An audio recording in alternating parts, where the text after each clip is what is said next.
this is Kandia with Kandia Haynesworth Design Studio, and I am in the official classroom for the Sew and Short workshops. For the last few days, I have been on a mission, repurposing, reorganizing, decluttering, upcycling items in my studio.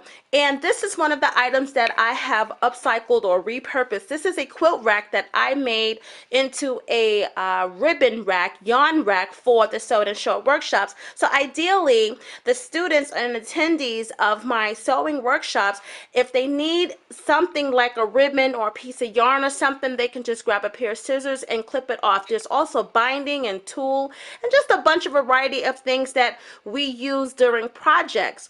Also here, this is also the craft paper, and this is ideal because this actually were rods that were literally in the trash, and my husband actually took it out, and I had told him that I needed something to be built for the craft paper because we also make our own patterns, and he just came up with this simple idea. And there's a scrunchie here that I use just to kind of hold the paper together, and it is so easy to come off and cut. So I am going to repurpose a shoe rack today into a ribbon rack for my embroidery business, which is ran on the other side of this room. Let's take a look at it. Okay, so here's the area where the new ribbon rack will be going, and that is the target over there. So I run another company called KandiaHaynesworth.com, and it is a personalization and monogramming business. And for the most part, I make baby ensembles. I do other things as well, but the most popular things that I do is for babies. And for the most part, it is gift baskets that come in a variety of themes and color schemes and so forth. So here is an easy, simple system that I have for the crinkle cut paper. And obviously I grab it according to the color scheme. And generally, there is a teddy bear inserted inside of the gift basket, and they are personalized. So that's the generic teddy bear.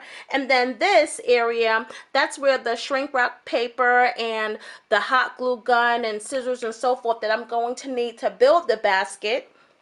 And then this rack, which is the shoe rack that I actually found at the Goodwill, would be ideal if I could manage to make this a new ribbon station that will also house stabilizers for the baby ensemble contents. So to do that, I'm going to unscrew that area right there and take off the spindles and add them to the ribbon rack. I'm sorry, to the shoe rack. Let's get started. Okay, so the supplies that I'm going to use are the ribbons, because I am going to get these ribbons on that rack. And I have a bunch of stabilizers that I was just holding over near my embroidery machine in a cart. Very similar to the Rascog cart, but it was from Recollections, and I purchased it at Michael's. And take a look at it. It's this right here, actually. It's this cart. That's where all the stabilizers were kept. So now I am going to get them on that rack over there. At least that is what the game plan. I also have my stick pins, and I have some hot glue, and I have the hot glue gun heating up right now, and the screwdriver, because I'm going to use that to unscrew the spindles. So I've already taken all the screws out, and I'm just going to lift this up. And that's going to allow me to slide on the ribbons. And see, I have to be careful here because this is a shoe rack, so some of the spindles are set close together because it would accommodate a shoe heel or you know, a regular shoe like a boot or something. So what I think I'm going to do is probably put the stabilizers close together, and then the ribbons, because my ribbon spools are thicker than or wider than the stabilizers. Okay, so I went ahead and I started putting some of the stabilizer on the rack, and what I instantly realized is that these stabilizers, for example, have the cardboard inside, which enables them to turn very easily. However, for the most part, I have a lot of stabilizers that don't have the insert because I've bought them by the yard. So therefore, I'm going to use the tissue inserts, toilet tissue inserts that I have here, and I'm going to glue the stabilizer to the tissue rack holder, to the tissue roll holder, and just roll it a little bit, get it started, and then I'm going to slide it onto the rack. Okay, so for starters, I'm going to add, this is just the rubber grip or the slip grip material, and I often use this. And I'm just going to take glue, hot glue, and just add it on. Now, with this slip grip material, I have to be careful because number one, it's meltable, and number two, it has holes in them. So I don't want the hot glue bleeding out and burning me. So I'm just going to come and put it on like so, making sure that I watch out for my fingers. I'm going to allow this to dry for about 30 seconds. Generally, hot glue do not need that long to dry, but I was very generous here, and this is very hot. It's not melting this material, but I don't want to get burned, so I'm going to take my time with this. Okay, so I'm ready to add the black. It is nice and cool. Okay, so I'm just going to roll it, and I'm going to keep it taut while I'm rolling it, and I'm going to use a safety pin to hold this roll together, not tape, because I just don't think that it will do well with the tape.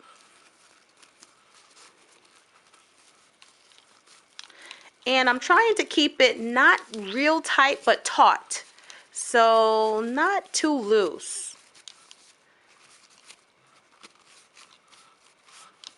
And then I'm just going to put a safety pin just to hold it together and slide it over onto the rack.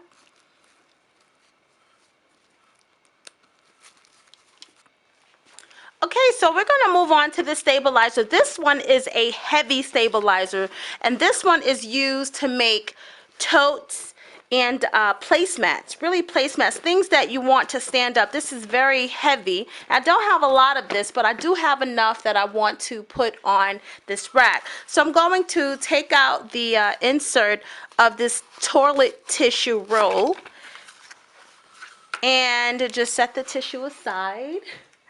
And then I'm going to take off the excess here. Just kind of mold it back into shape.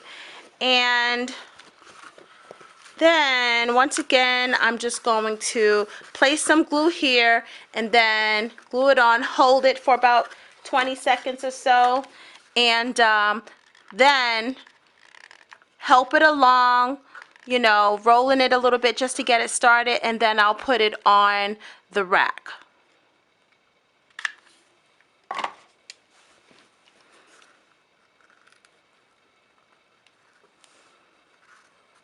So this glue is so hot, I am just like not into getting burned. And I know I'm a crafter, and you know, and sew, and a lot of times when you are a crafter and you sew a lot, you kind of get immune to being pricked with the stick pins and burned with the hot glue.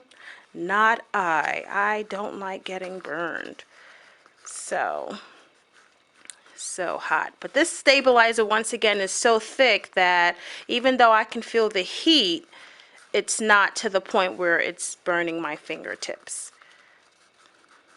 So now I'm just going to help it along a little bit just to get it started. And because the stabilizer is so thick, I'm going to hold it and just literally slide it onto the spindle of the shoe rack.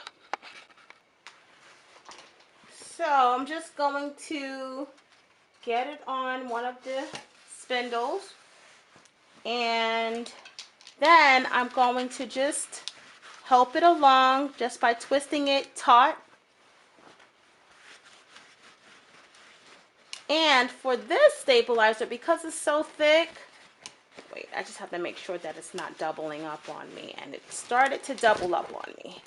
So because the stabilizer is so thick, I would recommend using tape opposed to a pin.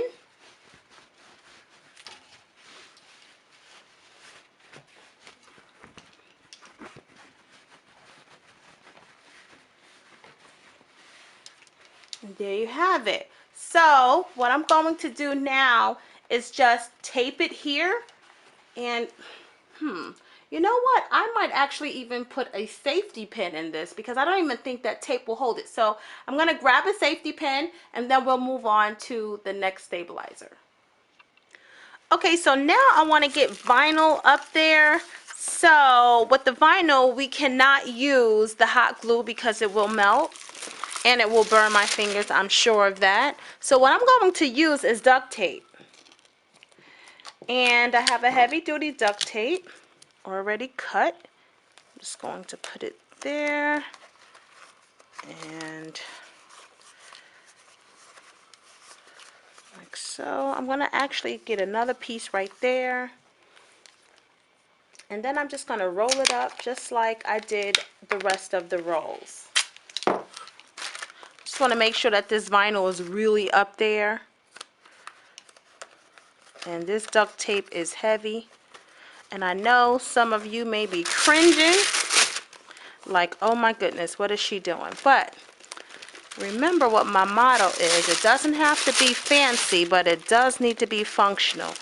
And I am 50% done with this rack. I haven't even started putting the ribbon on, but I am almost done with the stabilizers and rolls that I'm going to put on. And I can tell that it is already functional. It's not fancy, but it is functional. Okay, so I've already started adding the ribbon to the racks, and I wanted to point out a couple of things that I noticed when I had started. First of all, you want to examine your ribbon before you start to pull it all out. You want to make sure that it's going to fit. For example, this ribbon, it has a narrow circle, so this will not fit over the spindle. And this is made of plastic. Other than the other ones, they are cardboard. This is made of plastic, so I can't manipulate it. I can't, you know, massage it or do anything to make it fit. So this would not be a good ribbon to use for this rack because it won't fit. What you don't want to do is one thing that I did, which was pull off the sides to the ribbon, because what's going to happen is this ribbon will be manipulated and it will fall apart as soon as this pin come out. So you don't want to put it on the rack by taking both of the sides off. So what I had to do actually was glue one side back on, and I had already tore up the other side, so I couldn't even glue the other side back on. But for the most part, you don't want to take the sides off like so. You just want to manipulate it with your fingers or with a pair of scissors like so, and then add it to the spindle on the rack.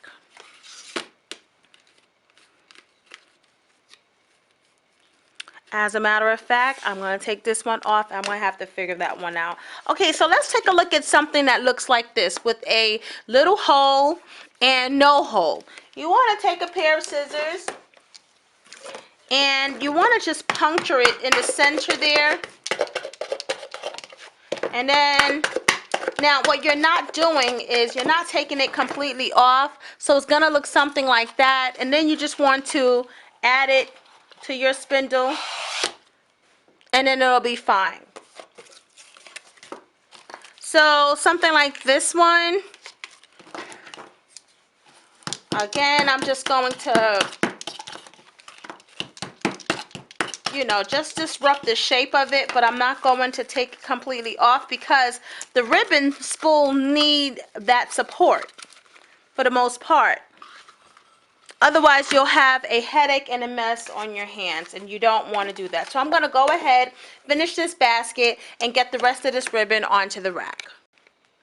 Okay, so I have completed adding the ribbon.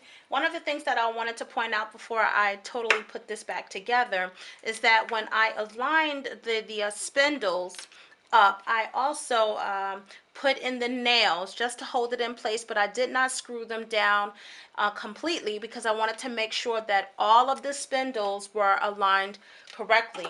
And if I had started tightening the screws too prematurely, then I probably would have ran into a problem with aligning the rest or some of the spindles. So you just want to make sure that everything is aligned correctly before you start to tightly securing your screws.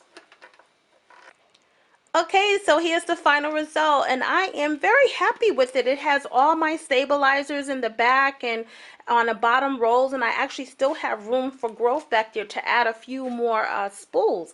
But for the most part, it gives me a wide variety of ribbon to choose from when I am finishing a gift basket, and I just love it. I mean, I have my purples, I have my blues, I have my pinks.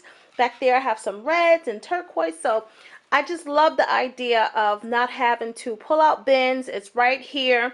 I also added a little spool of tape there just in case when I cut off the ribbon, you know, it's easy just to grab a piece of tape and tape it along opposed to having to deal with pins. I mean, some of them have pins because they are a fabric ribbon, but for the most part, it's just easy just to tape it back in place. And it sits right in front of my new embellishment station. So for the most part, when I am making my ribbons, I like to add little things such as like little flowers. I don't know if you can see that, or little embellishments and trinkets and so forth. And these are 3 tray compartments. So all I have to do is pretty much pull it out and kind of dig through here and pick something that I may want to add to you know, a tag or something like that. Then I have some bling here. So I just love this new area in my studio. And then on the other side, I've already shown you once before, I have a trim station. So I like the idea that I can grab everything. It's easily accessible. I have some of my punches here. This is just gonna work out so well. I can grab my crinkle cut paper, I can grab my ribbon, I can grab embellishments. I just love it. So that's all for today. If you have a quilt rack or a shoe rack, consider doing this in your studio. I mean, this is going to work out so well for me, and I just hope that you find this tip just as helpful as I have found it. That's all for today. Thank you so much for joining in, and I'll see you next time.